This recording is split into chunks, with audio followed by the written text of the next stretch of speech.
Good afternoon. Welcome back to Passionate World Talk Radio Network, a subsidiary of Global Media Network, LLC. Educate, enlighten, and entertain. And today, on Lest We Forget, we are going to talk about prostitution in the Old West. I will start it off, followed by Lisa Skinner. Betsy's internet has dropped and she will join us when she can. So what did I find out about the Old West and prostitution? You should know, ladies and gentlemen, that right off the bat, prostitution was considered good for the economy. The Old West cities and towns needed this evil, quote unquote, by the church because it helped fuel their economy. And without them, these towns and cities would not have made it. Just food for thought. Okay, I did some research, and I've got to tell you, my eyes were opened and I was blown away.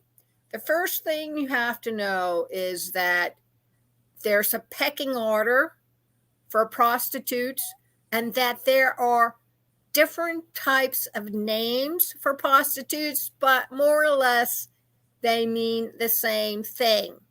The first question you'll ask is, why was the rise of prostitution in the Old West? Well, first of all, it was mostly men who went out west. Women were shot if they wore a pair of pants. It was against the law. Know that. Second of all, when the men go out there, as they say in the military, men have needs. Not quite sure where that leaves us, but men have needs. And even though some of them were respectably married, the majority of them were not. And so they put out advertisements. Yes, the majority were looking for brides, but a lot of these ladies were, well, they were ditched by men who told them they loved them. They had affairs with them, but they were not married. So they're already in trouble. Or they gave birth and they had to give the child away, but their reputation was lost. Or they may have been married, but their husband did not put money away for when he died. So all of a sudden she had kids to take care of. Or she had to take care of mom and dad who themselves were not well off. And prostitution was the only job available for these ladies. We're talking about the 1850s, ladies and gentlemen. There were not many jobs outside of laundry workers. Or you can become indentured as a servant and scrub houses for pennies. So what is the pecking order for prostitutes? If you were a mistress, that meant you only did one-on-one. You didn't have anybody else to worry about. And that client took rather good care of you. And then you had the courtesan, which meant that you had a small group of men who took care of you. And you took care of them. But they're still whores. They were still prostitutes. And there were different types of houses that they went to. The best house to go to were the parlors. These were for upper class women. Basically, they were beautiful, not necessarily thin like Twiggy, but they had curves so their clothing could drape and you could tell the difference between their bust, waist, stomach, and hips, which apparently were very important. And they were well clothed, well fed, and yes, some of them were very well educated. And they lived in the better parts of the city, of the town. So that was top dollar.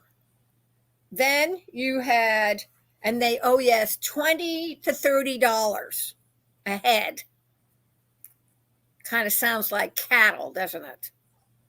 Anyway, $20 to $30 for each man that came in and were entertained by these ladies. The next step was the brothels. They weren't so clean. The ladies maybe weren't so pretty, but they weren't worn out. Their body hasn't been used all that much, so they could command a price of $25 to $35, depending if the man was willing to pay them. The rooms were still clean and respectable, but they did not have a lot of accessories or creature comforts. But they were maybe a step down from the parlors. And then after that, the next step were the cribs. And these were for the ladies who were all used up. They plied their trade standing in front of windows, and they display portions of their bodies to lure in people. But I only got paid literally pennies on the dollar. During the 1850s to the early 1900s, human trafficking raged in San Francisco based on the Chinese tongues who bought young girls from Chinese peasants or women who did not want a girl around. In China, girls were considered worthless. If they were not exposed to the gods on a hillside, they were sold to feed the family. Sound familiar? That's exactly what they did. And these ladies worked from 25 cents to $1.50. And they entertain a lot of men. And then there are the ones who are homeless, or they were addicted to drugs. The most infamous opioid out there was opium for the Chinese, and laudanum, which was a form of opium. And usually these were the ladies who took it to escape their life, because a lot of them didn't live that long. The ages for prostitutes were 14 years to 24 years. And if alcohol and drugs didn't get them, syphilis did. There was no form of approved birth control, nor could you avoid getting pregnant.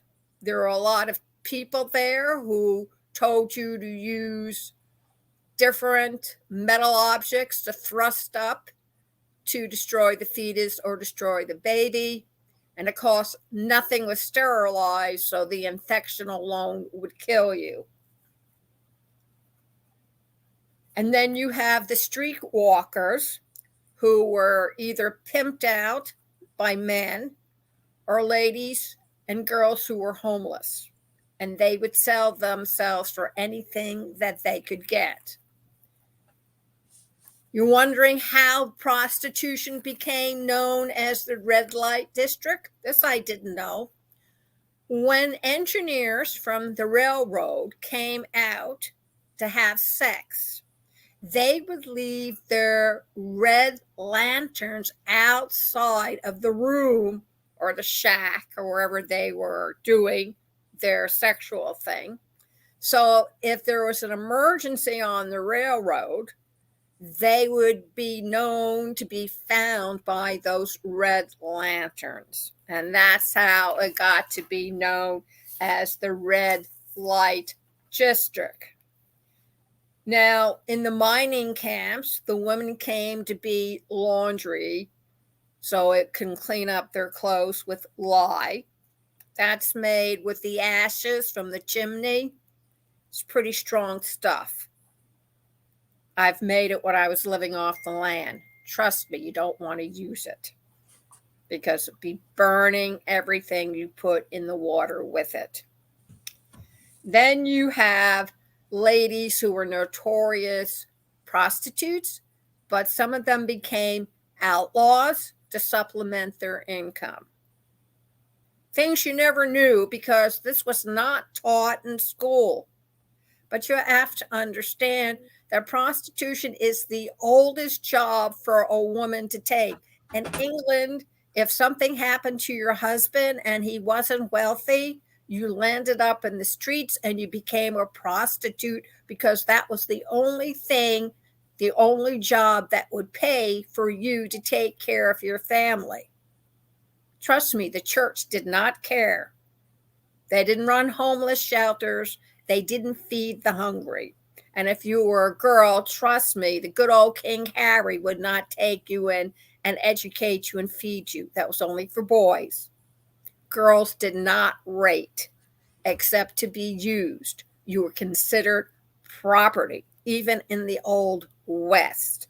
Listen to some of the dialogue and the cowboy shows and the movies that were made, and listen to how they scripted those words. You're mine.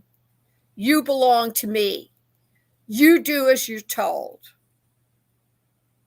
Think about it, ladies. Okay, I think I covered everything. So I'm going to turn it over to Lisa Skinner. Hello, everybody. Thanks for being with us today. Hey, I just want to piggyback on a couple things that Lillian shared with us, because what she was explaining and defining prostitution kind of reminded me about slavery. And even though they weren't really technically prostitutes, they were expected to service their masters. And it started on the slave ships when they were being brought over here from Africa to be sold into slavery when they reached the United States. So the first men that got to enjoy their services were actually the crew of the slave ships. And then once they were sold off to their masters, they became concubine and were expected to service their masters. And there were many mixed race children born as a result of the masters taking advantage of their slaves. But unfortunately and sadly, they couldn't do a darn thing about it. So it happened. It was shameful, but it is a very strong part of our history. And it kind of relates back to the same period of time that Lillian is referring to, because this was all going on in the Old West prior to 1865, when the Civil War ended and the slaves were officially freed. Now, I found an article that was written by a student. Her name's Melody Pruitt, and she wrote this piece for her sociology class at Ouachita Baptist University in 2018. It's entitled "The Social Implications of Prostitution." And I stumbled onto this article, and it was actually a class paper that was brought to us online for free. We were given, anybody can look it up, open access by the Department of Sociology at this university. The name of the article is "The Social Implications of Prostitution." And I found it really fascinating and a completely different perspective about prostitution that I thought would be really interesting to share with everybody. So let me read highlights of the article for you. I'm not going to read the entire thing, but these are, I think, the highlights and the main points of what Melody was trying to get across through this paper. Prostitution, as we all know, is regarded as the exchange of some kind of sexual service for money. In the United States alone, prostitutes serve approximately 1.5 million customers a week. Those are the current figures, or at least they were as of 2018 when she wrote the paper. It is a historical profession that has lasted with high demand for hundreds of years. The movements such as the Me Too movement have brought to light the sheer prevalence of sexual assault in American society. Women's rights are very popular today. Sex trafficking and slavery are at an all-time high, and societies are beginning to acknowledge that this really is a serious problem. It is interesting, though, that issues such as reproductive rights or sexual assault are constantly trending in the media and in everyday conversations amongst people, but prostitution typically is not talked about.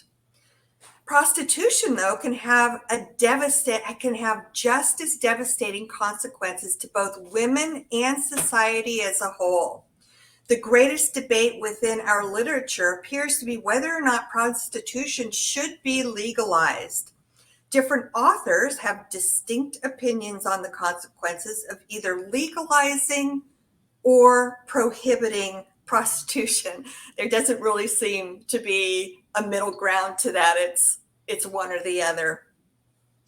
Some argue that prostitution should be completely abolished due to its nature of exploitation and objectification of women.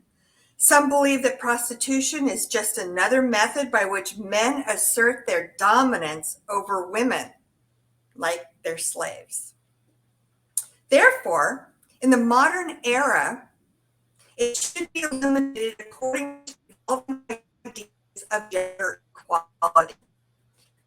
Others view prostitution as the means by which women are actually empowered, that women have the right to choose what they want to do with their bodies, including selling them.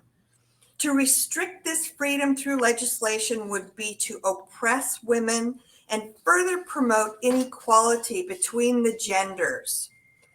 Although the literature may vary slightly between the two camps, these arguments appear to be the general divide. Either way, it appears that many agree that prostitution is rooted in further social issues such as gender equality and women's rights to own their own bodies. There is also differing opinions on whether prostitution is actually harmful. Some assert that prostitution is a victimless institution in which both parties involved mutually benefit from the transaction. Others argue for its harmlessness by saying prostitution is analogous to casual sex. And since casual sex is not viewed as harmful by society anymore, then neither should prostitution be. The sentiment that since prostitutes make a fair profit for their services, then the methods of doing it so can't be inherently popular or inherently harmful. Many often promote that since a prostitute signed up for this job, then she inherently consents to whatever sexual act she participates in. Therefore, since the sex act is consensual, it cannot possibly be harmful. In other words, just because a sex worker might consent to and be paid for sex does not mean that prostitution is inherently harmless. I wonder if Stormy Daniels would agree with that. Obviously, the debate surrounding the issues of prostitution has significant economic undertones. Many proponents of prostitution view it as simply a business transaction like any other merchant-customer relationship. A prostitute is commonly viewed as just another laborer in a capitalist society. She does not sell herself, but sells her services just like any other merchant would. Although within society, prostitution is viewed as an unacceptable institution, it has significant economic ties to the society as a whole. Lillian talked about that. Prostitution is an economic relationship at its most basic level. So particularly in a capitalist society, it obviously ties into the entire economic system. However, although prostitution has significant economic underpinnings, it is not purely the consequence of economic factors. It has been a key institution in varying societies for hundreds of years. It actually dates back all the way to the Middle Ages. Typically, there are no social consequences of prostitution for the client. One argument to the issue of prostitution is that sex workers suffer no real loss from selling their bodies, but actually gain quite a lot. Many ignorantly believe that the general income of prostitutes is higher than any other service level job. Lillian discussed the several tiers of prostitution, and guess what? They still exist today. Anywhere from your streetwalkers to your very high end, and I believe they call them call girls today. Escort services. Escort services, that's right. Thank you for clarifying that. And they are alive and well and probably booming in business, wouldn't you say, Lillian? Yes, they're doing a very good job. And one of the reasons why they never got rid of the prostitutes in the Old West was because of the corruption and because a lot of high-level politicians, mayors, governors, police, they're all involved. Oh, yeah. Oh, yeah. They have their little even the church members. Look at every cult, ladies and gentlemen, and see what the cult fathers do every single time. They separate the husband and the wives, and they go after the wives, and they have sex with them every single time. And the children. And the children. Doesn't matter what cult you go to. Yeah. And these are people. Go ahead, sorry. That's okay. Not only do women suffer numerous psychological and physical issues when engaging in prostitution, but they also lose their social capital. A woman or girl's choice to prostitute herself then comes with a significant moral decision of whether she wants to be labeled as socially unfit or deviant for the rest of her life, while the clients face no such decision. And based on what Lillian shared with us, this dates back all the way through time, this deviant reputation or label, I should say. In societies where prostitution is legal, it falls into a distinct category of crime. One party, the client, is seen as a law-abiding citizen, while the other party, the prostitute, is seen as the deviant. Prostitution has been stigmatized as a form of antisocial behavior. There has been much support in feminist and liberal camps for declassifying prostitution as a form of deviance. Instead, the emphasis is being placed on prostitutes as workers or wage laborers. They too are simply trying to make ends meet just as any other person in the working class world. Prostitutes choose to work in this field, so their actions truly cannot be classified as deviant. That's an interesting perspective. Prostitution has been argued to actually reduce deviance within a society because it minimizes the risk of rape and different forms of sexual assault for other women. I think that's probably true, even though rape and sexual assault. It's a very brutal profession. They get beaten up, they get raped, they get sodomized. I think that it invites gentlemen to do their worst and no one will know. And according to this gal's paper, the research that she found out was that, yes, that's all true what Lillian is saying, and we all know that to be true. But because of prostitution, it's lowering the risk of the rest of us out there, because they do have prostitutes to utilize instead for those purposes. But as we all know, rape is not necessarily a sexual act. It's an act of power over women. So that's why we will probably continue to see it, all women victims of rape and sexual assault. There are many internal and external factors that lead one to prostitution. And the problem with prostitution is not only the selling of sex, but the sexism that supports it. That hasn't changed in thousands of years. Men have utilized prostitution for hundreds of years to assert their dominance over women, and this helps affirm a male-dominated society. Now, in our lifetime, we have seen huge inroads to making changes in that, but are we where we want to be? Not even close. This ignorant thinking is epitomized in the thoughts of Irving Singer, who claims that there is nothing in the nature of sexuality as such that necessarily reduces persons to things.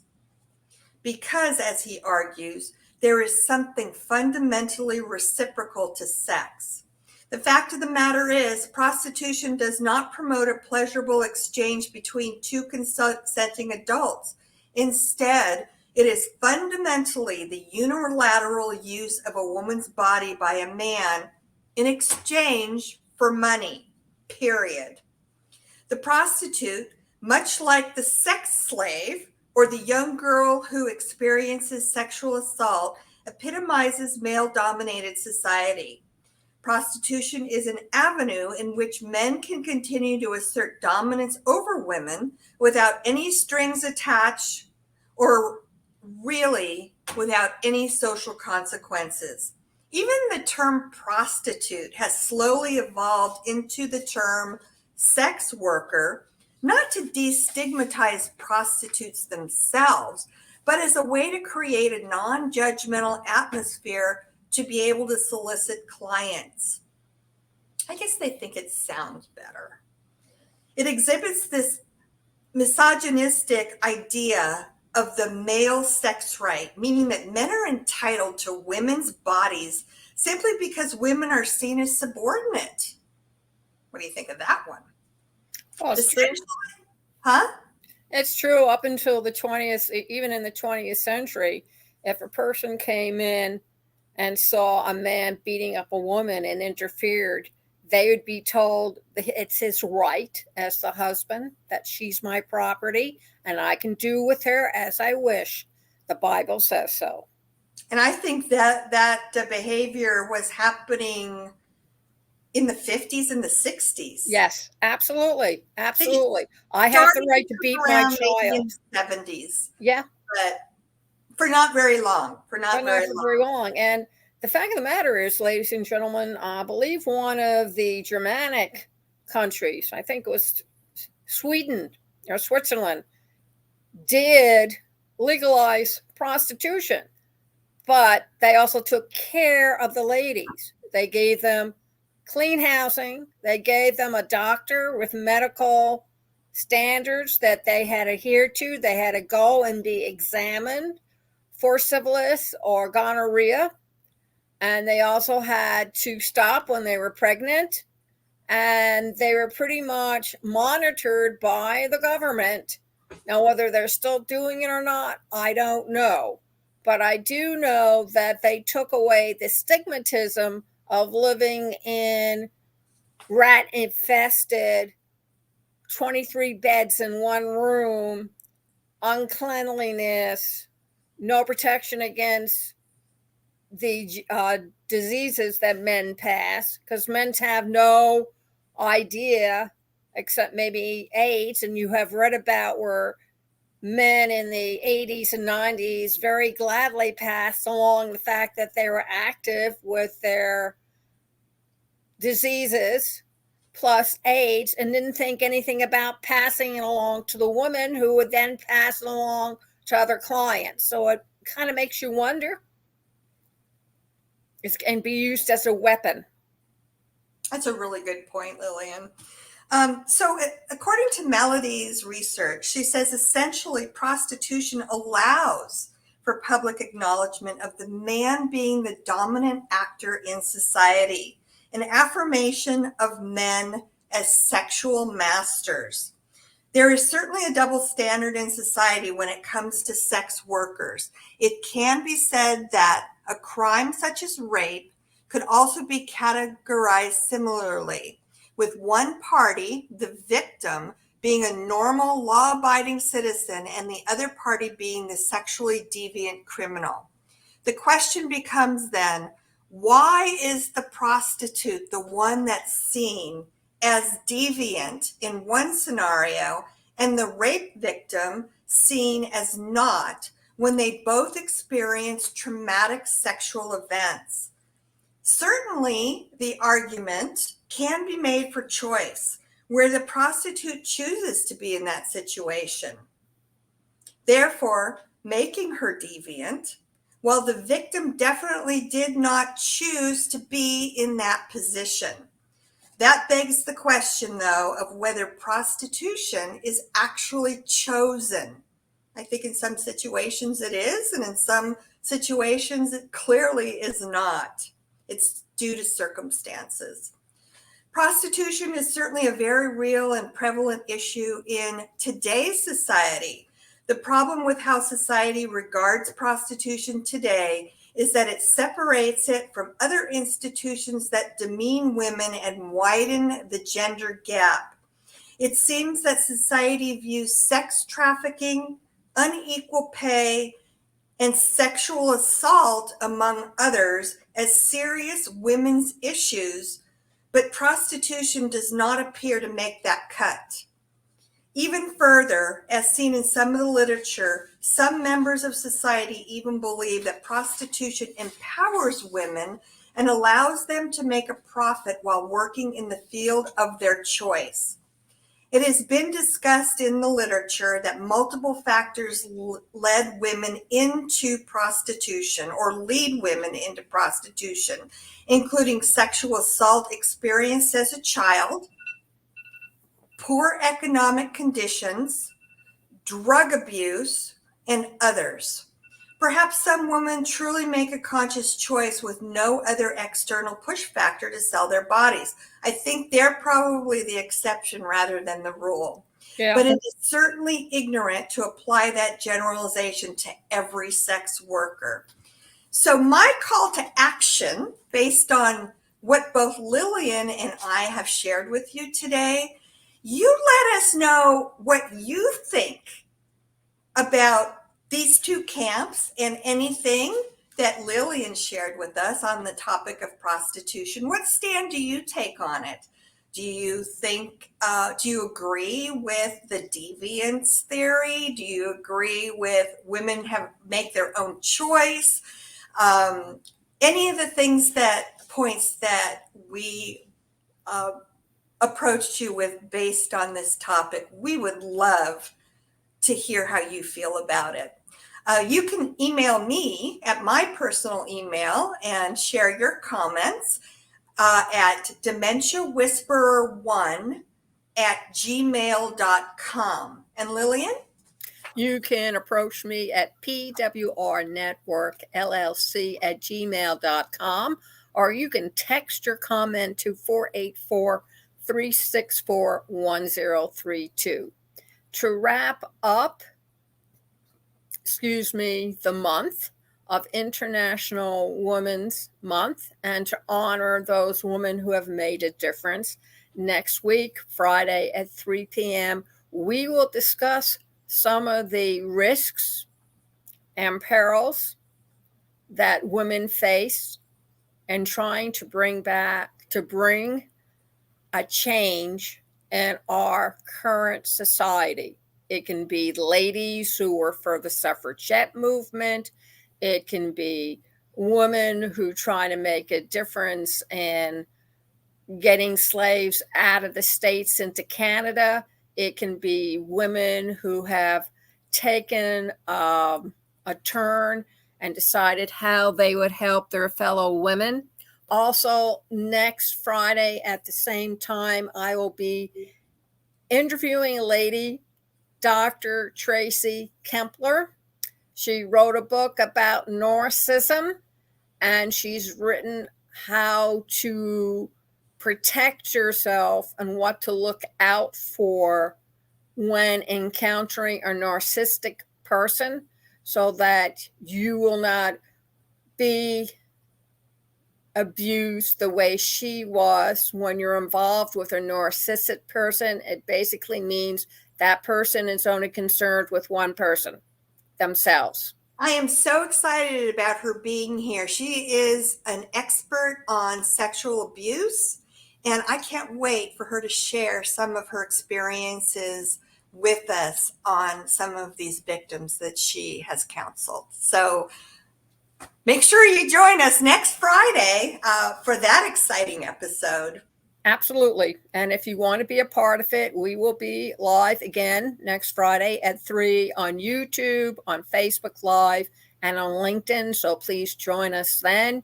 You can speak to us with the comment section or text us or email us, and we will make sure we pick it up before we go away. Now, there is one thing, food for thought. In Texas, when I was raising my child, this was the 80s, thank you very much, I was offered by a cattleman who was quite wealthy to take my 9-year-old son and take him to his madam in a sophisticated, well-to-do parlor so that she can show my son how to give a lady, or girls his own age, I guess it's more appropriate, how to have a good time in bed. And if you think that's not still happening, you're just ignorant, because there are a lot of cattlemen and wealthy gentlemen who arrange for their sons to be tutored by these ladies of the evening so that when they finally go out and have that one encompassing I'm a man thing, they know what they're doing. My question is that like learning how to order the right wine or malt whiskey for when they take out the girl too? Think about it. This actually was a common practice in the days where premarital sex was a big no-no. Yeah. So fathers did introduce their sons to prostitutes so they could learn how to have sex when how they to pleasure a woman. That's what the Japanese, sorry to say, that's what it's all about. When my son went through the American Field Service back in the 90s, he went to Japan one summer, he went to Thailand one summer, and the only way he managed not to be taken to the two countries' brothels was to say, I promised my mom I will remain a virgin until I get married. And since wives and mothers are esteemed, they did not force his hand. But if he had not said that, you better believe they would have taken him to the brothel. And in Thailand, that's with a 12-year-old or a 9-year-old girl. Yeah. So think about that. It's important that you think about this. And our call to action is, how would you make a difference if you had the opportunity to stop this practice? What would you do? Or I met a lady who owns an organization called She's Someone's Daughter. Someone else, she is someone's daughter.org. Go look them up. They work with girls and women who have been sold for the white slavery trafficking abroad to service men. So go look them up. And I'll be interviewing her April 4th, 11 o'clock a.m. Stay tuned. Thank you all very much for joining us. And until next week, have a great week. Bye, everybody.